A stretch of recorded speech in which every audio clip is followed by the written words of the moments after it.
दोस्तों आप लोगों में से कुछ लोग बोल रहे थे कि अभी बजट बहुत ही हाई हो रखा है, प्राइसेस बढ़े हुए हैं, तो बजट अगर कम है 15 से 18 हजार है तो क्या i7 थर्ड जनरेशन के साथ में GTX 1050 Ti अगर लगा देते हैं तो क्या वीडियो एडिटिंग गेमिंग कर सकते हैं क्या? तो इसमें बताने की क्या जरूरत है, आइए इसको प्रॉपर तरीके से टेस्टिंग में ही ले लेते हैं और देखते हैं कि ये कहां तक काम करता है। पहले ये देख लेते हैं कि इसके अंदर हम लोगों ने क्या क्या यूज किया हुआ है। एक्चुअली जब से प्राइस बढ़ा हुआ है तो बजट वालों की बहुत ही लंका लगी पड़ी है, क्योंकि प्राइसेस बहुत ज्यादा हाई हो गए हैं। लेटेस्ट पीसी बिल्ड करना पॉसिबल नहीं है बजट वालों के लिए, तो ओल्ड से ही काम चलाना पड़ेगा। तो आइए देखते हैं इसके अंदर हम लोग क्या क्या यूज कर रहे हैं। पहले प्रोसेसर जो कि i7 का थर्ड जनरेशन है, 4 कोर 8 थ्रेड्स का प्रोसेसर है, मिला जुला करके बेसिक वर्क के लिए बहुत अच्छा रहा है। लेकिन ये कॉम्बिनेशन क्या कहेगा ये तो टेस्टिंग के बाद ही पता लगेगा। इसका प्राइस करीब 3500 रुपए के आसपास में रहता है, अभी भी है इसका प्राइस नहीं बढ़ा हुआ है। बाकी जिस मदरबोर्ड पे लगाएंगे वो है जेब्रोनिक्स की तरफ से आने वाला H61, जिसका प्राइस 1100 रुपए से लेकर के 1400 रुपए के बीच में वेरिएशन रहता है। अभी भी इनका प्राइस सही है, और भी कई सारा ब्रांड का मैं डाल दूंगा लिंक, वहां से देख लीजिए। जिसका प्राइस सही हो वो ले सकते हैं। ये सारे के सारे एक जैसे होते हैं और इस पर जो है डायरेक्टली M.2 NVMe भी लगती है, जिसकी वजह से ही इसका जो है परफॉर्मेंस बहुत ही अच्छा निकल करके आ जाता है। इसके अलावा इसके ऊपर जो रैम लगा रहे हैं, रैम और SSDs, यही प्राइस बहुत ज्यादा बढ़े हुए हैं, जिसकी वजह से प्राइसेस महंगे हो रहे हैं। इसके प्राइस की बात करें तो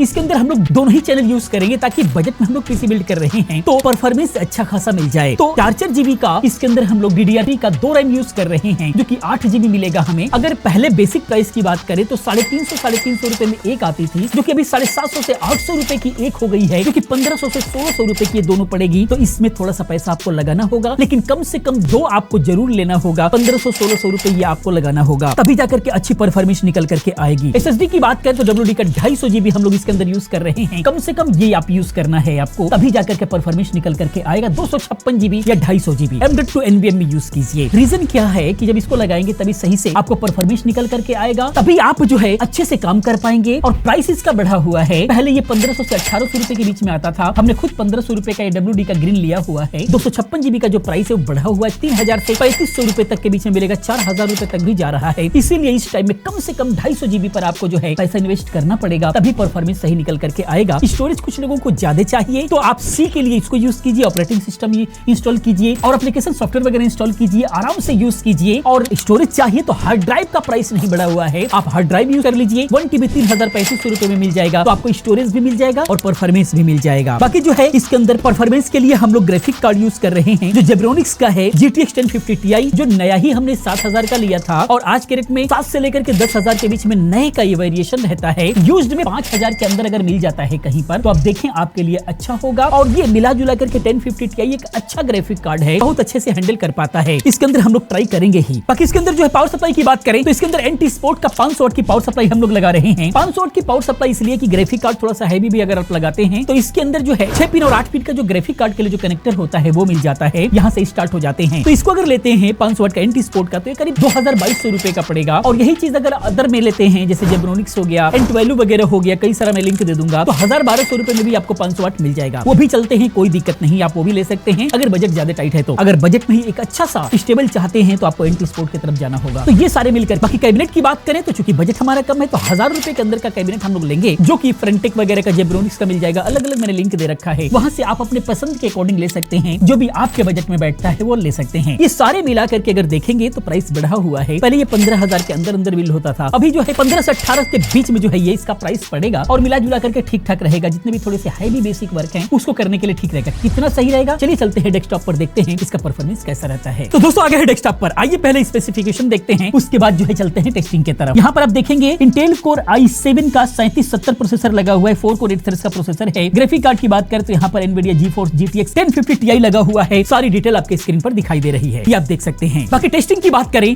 तो घंटों इसको ट्राई किया गया है ताकि सही रिजल्ट आप तक पहुंचे। इस पर कोरल ड्रा ट्राई किया गया, काफी देर तक काम करने की कोशिश किया गया। कोरल ड्रा 2021 है, जिस पर जो है काफी देर तक डिजाइन करने की कोशिश की गई। एक हैवी फाइल ओपन करके बहुत ही स्मूथ चला है। वैसे भी i7 थर्ड जनरेशन के साथ में ये 1050 Ti का कॉम्बिनेशन बहुत अच्छा रहता है, बहुत देर तक यूज किया गया। बहुत अच्छा प्रोफेशनल डिजाइनिंग आप कर सकते हैं, कोई दिक्कत नहीं है। लेकिन हाँ, वहीं पर फोटोशॉप की अगर हम लोग बात करें तो फोटोशॉप भी 2021 है, इस पर भी एक हैवी फाइल को हम लोगों ने ट्राई किया, वो भी अच्छा खासा चला। ये दोनों को अलग अलग हम लोगों ने यूज किया, दोनों को एक साथ ओपन करके अगर हैवी फाइल पे आप एडिट करना चाहते हैं तो थोड़ा सा आपको हैवी लगेगा, क्योंकि ये दोनों ही लेटेस्ट है, 2021 है, तो ये हैवी हो जाता है। दोनों को एक साथ यूज करना चाहते हैं तो थोड़ा सा ओल्डर वर्जन अगर आप यूज करते हैं तो बहुत ही स्मूथ चलेगा। फोटोशॉप के अंदर भी छोटी मोटी जो है आप एल्बम वगैरह डिजाइन कर सकते चाहते हैं इसके साथ पेयरिंग बना करके कोई दिक्कत नहीं है। साथ में ऑनलाइन हम लोगों ने ट्राई करने की कोशिश किया, बहुत सारे टैब हम लोगों ने ओपन किया, 4K की वीडियो प्ले करने की कोशिश किया, कोई दिक्कत नहीं है, सारे काम बिल्कुल भी हो गए। कहने का मतलब ऑनलाइन क्लासेस करना है कर सकते हो, कोरल ड्रा फोटोशॉप वगैरह चला करके सीखना चाहते हो सीख सकते हो, मार्केट का काम भी करना चाहते हो कर सकते हो, ये सारे काम करने के लिए कोई दिक्कत नहीं है। ऑनलाइन फॉर्म वगैरह फिलअप करना चाहते हो, मार्केट में दुकान करना चाहते हो, ये सारे काम आराम से हो जाएंगे। ऑफिस के लिए यूज करना चाहते हो, थोड़ी बड़ी हैवी वर्क है, एक्सेल पावर पॉइंट वगैरह पे प्रेजेंटेशन वगैरह डिजाइन करना है बनाना है, थोड़ा सा हैवी वर्क करना है तो भी जो है ये आराम से काम कर जाएगा। इतने सारे काम के लिए बिल्कुल भी प्रॉब्लम नहीं है, ऑनलाइन क्लासेस तो कर ही सकते हो, कोई दिक्कत नहीं है। इससे हैवी वर्क की अगर हम लोग बात करें जैसे कि प्रीमियर प्रो जैसे वीडियो एडिटर पर अगर आप एडिट करना चाहते हैं तो उस कंडीशन में जो हम लोगों ने फाइल ओपन किया 12-13 मिनट की वीडियो है, थोड़ी सी हैवी फाइल है, ये यहाँ पर लैग करने लग गई। तो ये वीडियो एडिटिंग के लिए अगर थोड़ा मोड़ा प्रीमियर प्रो सीखना चाहते हो तो आप सीख सकते हो, लेकिन आप काम करना चाहते हो तो ये काम नहीं करेगा क्योंकि प्रोसेसर एक्चुअली जो एडिटिंग होती है ये सीपीयू टास्क होता है। तो i7 का 3rd जनरेशन वीक हो जाता है। प्रीमियर प्रो के लिए अगर देखा जाए तो ओल्डर वर्जन यूज करते हैं तो कुछ हद तक चलेगा, लेकिन वैसे भी एडिटिंग के लिए हम लोग रिकमेंड इसको नहीं करते हैं। प्रीमियर प्रो के लिए आप इसको बनाएं, बाकी जो है चीजें प्रोडक्टिविटी के लिए थोड़ी सी हैवी वर्क के लिए कोई दिक्कत नहीं रही, सही रहा। लेकिन गेमिंग का क्या, गेमिंग के लिए देते हैं आकाश को, फिर उसके बाद मिलते हैं कंक्लूजन पे बात करते हैं। देखो यार मैं सीधा सीधा कह देने वाला हूँ, जो हमने ग्राफिक कार्ड इसमें यूज किया ना, जो कि GTX 1050 Ti है, आप लोगों को पता ही होगा अभी तक तो। और मेरे को GTX 1650 से जो नीचे वाली सीरीज है ना, वो गेमिंग के लिए बिल्कुल ही परफेक्ट नहीं लगती। फिर भी गेम टेस्ट करना तो हमारा काम है, जो कि हम हमेशा करते रहते हैं और इस वीडियो में भी हम वही करेंगे। तो गेम टेस्ट करने के लिए हमने सबसे पहले चालू कर दी थी अपनी GT5 इनहैंस वर्जन, और GT5 इनहैंस वर्जन की हमने सेटिंग्स रखी थी सारी मीडियम पर, और विसिंग हमने ऑफ रखा था, जैसे कि आप लोग यहाँ पे देख भी सकते हो। और अगर गेम प्ले की बातचीत करें, गेम प्ले हमारा बहुत ज्यादा स्मूथ चल रहा था, कोई भी दिक्कत की बात नहीं थी।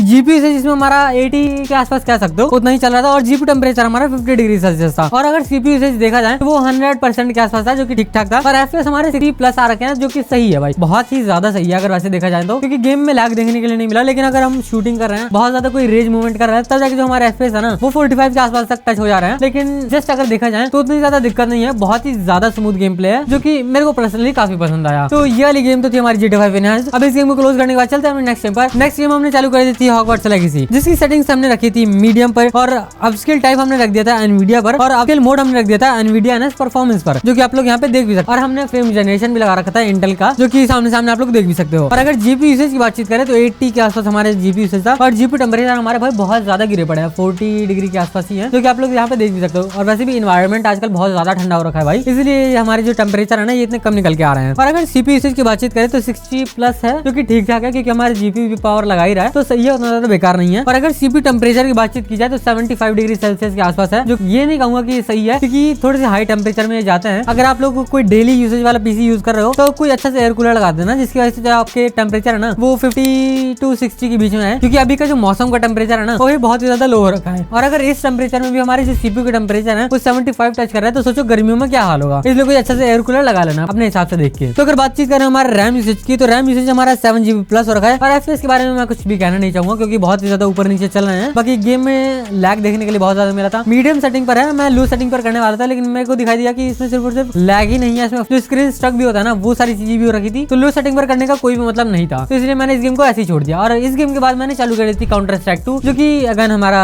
एक गन शूटिंग गेम है, जो कि सही है। अब जब हमने इस गेम को चालू किया था तो हमने इसकी सेटिंग्स रख दी थी मीडियम पर, और जीपीयू अगर यूसेज देखा जाए तो 40 के आसपास था, जो कि ज्यादा यूसेज नहीं हो रखा है। और जितना हमारा जीपीयू यूसेज है उतना ही हमारा जीपीयू टेम्परेचर भी है, 40 के आसपास ही है। और अगर सीपीयू यूसेज की बातचीत की जाए तो वो 60+ यूज रखा है, जो कि हमारा जो जीपीयू है ना वो उतनी पावर नहीं लगा रहा, हमारा सीपीयू बहुत ज्यादा पावर लगा रहा है। और अगर सीपीयू टेम्परेचर की यहाँ पर बातचीत करें तो अगेन हमारा वही 75 डिग्री के आसपास ही है, जो कि मैं पहले ही बता चुका हूँ ज्यादा सही नहीं है, मतलब एक डेंजर जोन में आने वाला। अगर 80 तक पहुंच जाता ना तो ये डेंजर जोन ही कहा जाता है इसको। और अगर रैम यूसेज की बातचीत करें तो 6.5 GB हमारा रैम यूसेज हो रखा है, 8 GB रैम लगा रखा है, तो इतना हमारा रैम यूसेज हो रहा है, तो ठीक ही है, क्योंकि रैम यूज करने के लिए हमें ज्यादा थोड़ी मिला है। और अगर गेमिंग आप लोग करनी है तो 16 GB एटलीस्ट आप लोगों को लगाना ही पड़ेगा। ये गेमिंग पीसी बिल्ड नहीं है, और मैं इस पे रिकमेंड भी नहीं करूंगा कि आप लोग इस पे गेमिंग करो, क्योंकि उतना ज्यादा पावरफुल नहीं है कि अभी के AAA टाइटल झेल लें। बाकी अगर एफपीएस की बातचीत की जाए तो एफपीएस में सही थे, मीडियम सेटिंग के हिसाब से देखा जाए तो 50 के आसपास से थोड़े बहुत ऊपर नीचे हो रखे थे, लेकिन हाँ गेम प्ले हमारा स्मूथ था इसके अंदर। बाकी जो हमारी बीच की हॉगवर्ट्स लेगेसी उसमें हमारे जो एफपीएस थे ना वो बहुत ज्यादा बेकार थे, जो कि मतलब मैं कुछ बता ही नहीं पाया उसमें एफपीएस के बारे में। और इस गेम के बाद हमने चालू कर दी थी अपनी फ्री फायर मैक्स, और फ्री फायर मैक्स में हमने रख दी थी स्मूथ सेटिंग, जैसे कि आप लोग स्क्रीन पर देख भी सकते हो। और मैंने चालू किया एक फुल मैप मैच, जो कि रैंक नहीं था, जस्ट एक बैटल रॉयल मैच था, जो कि ठीक ठाक था, चल गया। स्मूथ सेटिंग पर मैंने प्ले किया, और i7 का 3rd जनरेशन है, तो झेल ही जाना है। अगर आप लोग खेलनी है तो इसमें फ्री फायर को आराम से खेल सकते हो। मैंने आराम से किल विल किए, आसमान में ही 2-4 बंदे लपेट दिया, जो कि ठीक ठाक था। लेकिन